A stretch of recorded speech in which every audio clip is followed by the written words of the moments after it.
Welcome to the Slop Farm. Enjoy the video. You start by confirming prerequisites: your registered mobile number, debit card, customer ID, and MPIN. Open the Axis mobile app or the official Netbanking site now and choose Login, enter customer ID and password. When prompted, you'll receive an OTP. Type it quickly and accurately because OTPs expire fast. Once logged in, review the dashboard summary to verify account names and balances. Make sure to use a private network. Avoid public Wi-Fi so your credentials remain secure and uninterrupted. Once logged in, navigate to Payment or Funds Transfer. Add a beneficiary by entering name, account number, and IFSC.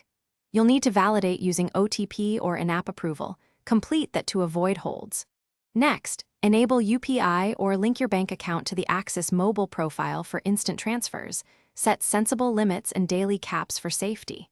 If you plan regular payments, schedule standing instructions for bills or recurring deposits. Make sure to save confirmations and note the beneficiary activation time window.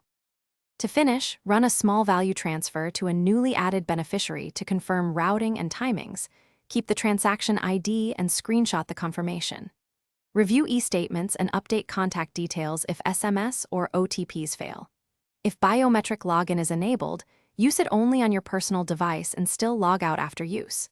If something goes wrong, failed OTP, delayed credit, or mismatch, wait 10 to 15 minutes, verify details, then contact Axis Customer Care with the transaction ID and timestamp.